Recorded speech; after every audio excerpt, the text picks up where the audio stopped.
Sir, mega combing હાથ ધરવામાં આવી રહ્યું છે. કઈ કઈ વાતોને ધ્યાનમાં રાખવામાં આવી રહ્યું છે અને પોલીસ દ્વારા શું કાર્યવાહી? તાજેતરમાં દિલ્હીમાં બનેલ બ્લાસ્ટની ઘટના અનુસંધાને સમગ્ર રાજ્યને એલર્ટ આપવામાં આવેલું છે અને એના ભાગરૂપે આજે વલસાડ જિલ્લા પોલીસ અધિક્ષક શ્રી યુવરાજસિંહ જાડેજા સાહેબની સૂચનાથી વાપી વિસ્તાર કે જે ઔદ્યોગિક વિસ્તારો છે ત્યાં મોટી સંખ્યામાં અન્ય રાજ્યોમાંથી આવીને લોકો વસે છે અને મોટી સંખ્યામાં ચાલીઓ આવેલી છે. મોટી સંખ્યામાં કામદાર વર્ગ પણ અહીંયા આવેલો છે અને ખાસ કરીને ગુજરાત રાજ્યનો બોર્ડરનો વિસ્તાર છે, મહારાષ્ટ્ર રાજ્યની બોર્ડર લાગે છે, સાથે સાથે સંઘ પ્રદેશ દમણ અને દાદરા નગરની પણ બોર્ડર રાખે છે.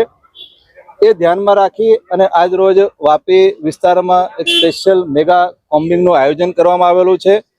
આ કોમ્બિંગમાં વલસાડ જિલ્લાના ચુનંદા અધિકારીઓ અને ચુનંદા જવાનો દ્વારા જે પણ શંકાસ્પદ વિસ્તારો છે, શંકાસ્પદ લોકો છે, ભૂતકાળમાં જે લોકો ગુનાખોરીમાં પકડાયેલા છે, ભૂતકાળમાં જે વિસ્તારમાં ગુનાખોરીના બનાવો બનેલા છે, એ તમામ વિસ્તારનું આજે વલસાડ પોલીસના જવાનો દ્વારા સર્ચ ઓપરેશન હાથ ધરવામાં આવેલ છે.